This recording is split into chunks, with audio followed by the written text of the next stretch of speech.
Hey, welcome to another episode of David's Elvis Movie Companion. Here to help you enjoy the films of Elvis Presley and the music therein. Today we're going to talk about a film that is sometimes overlooked as part of the Elvis movie canon, and it's overlooked for good reasons. We're talking about 1964's Kissin' Cousins. This movie features Elvis in a dual role, and when you hear that, you might say to yourself, "Wow, that's Oscar-worthy, playing two roles in the same movie." Well, slow down on that. So he plays Josh Morgan, and of course Josh is the real Elvis, and he's in the Army, and he is sent by the Army to go to the hills of the Great Smoky Mountains to negotiate with this family of hillbilly moonshiners who live on this mountain and have forever, and they're distantly related to Elvis. But the military wants that mountain so that they can put a missile launch site on it.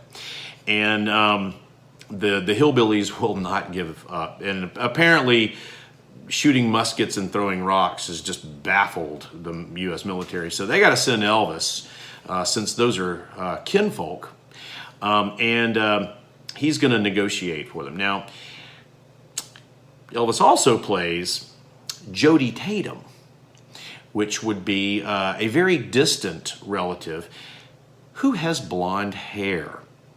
So you get to see Elvis in a really terrible blonde wig. And even though it's completely unintended by the director and producers of this film, there is some high comedy in watching the scenes where Josh and Jody wrestle each other. And you have these body double stand-ins. I mean, it's terrible. It's terrible and great all at the same time. Worth watching. In any event, that's the basic plot, and there all sorts of complications ensue.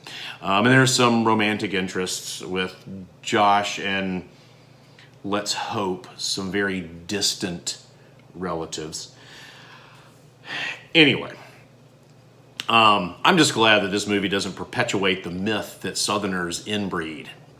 There's a lot of familiar faces in this movie that you're going to notice. Arthur O'Connell is in it, and you're like, who's he? Well, if you see the Elvis movie Follow That Dream, which I actually recommend you see, he plays Elvis's dad, so there's a familiar face. Also, Jack Albertson is in this movie, and if you're like, who's he? Grandpa Joe in Willy Wonka and the Chocolate Factory. That's right. Come on, Charlie. And he gets out of bed. I never thought that I would be. That's him, Jack Albertson. He plays Captain somebody in this movie. So he's in it. Yvonne Craig is in it. She plays Elvis's main love interest. And she had a small part in It Happened at the World's Fair, but she's better known as Batgirl from the Adam West Batman TV series. And she's absolutely delightful. Also, okay, here's something else that's worth watching. Again, hilarious, not because it's supposed to be. So there's this group of sex-starved young women who apparently live in the woods. I don't know. And they're called the Kitty Hawks. Again, I don't know. And whenever a man shows up there in the woods, they descend upon him like a pack of wolves. And they're hooping and hollering, and I mean, I don't understand it. Like, I don't know why. I don't know why it is. But their leader is played by Maureen Reagan. That's right, the daughter of President Reagan. Again, I have no idea what the purpose of the Kitty Hawks are. I don't even want to know any more about the Kitty Hawks than that. There are, the acting is and the plot is silly. There's also a couple of sexist comments and jokes that are meant for humor that I guess at the time were funny. Now they're not at all. And they're not all over the place, but it's enough to make you just kind of go, oh yeah, this was 1964, wasn't it? And it's the only thing that really, truly dates it. But if you can get past those, then it's not terrible. So let's talk about the music. You might see right over here over my left shoulder here, I've got the soundtrack on vinyl. Not ashamed. Not particularly proud, but I'm not ashamed. But there are actually a handful of songs that you need to put on your Elvis movie music playlist. First and foremost is One Boy, Two Little Girls, and it's a beautiful love song, and there's something about the way the guitars were, the effects on the guitars and the way the song was produced that makes it sounds really unlike your typical Elvis love ballad. I think it's a beautiful song.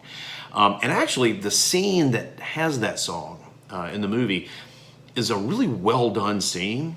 And Elvis and two female love interests, they're in a boathouse, on a little pond, and shadows are coming in from the sun, and they're kind of in and out of the shadows, moving around each other. And it's a pretty cool scene. And I am pretty positive that was completely accidental, because I think it only took like 2 weeks to film this movie or something insane like that. So I'm sure, I just highly doubt that the director's going, you know what, let's have some shadows here. No, I think the sun was just doing its job and they just happened to capture a really cool moment. Catching on Fast, another tune that is worth putting on your playlist. It's a little short, but it's a nice rockin' number.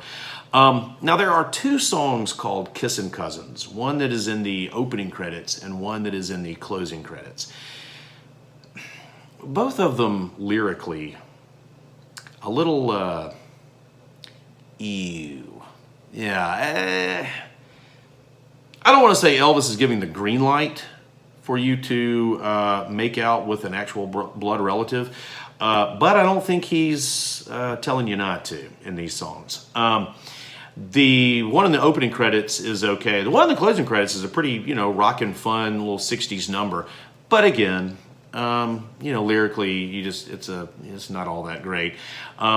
The other problem with the music is that because it's set in the Great Smoky Mountains, which if you've ever been to the Smoky Mountains, you know this is not the Smoky Mountains. It's the Sierras in California. There's nothing about the scenery that suggests that it's the Smokies.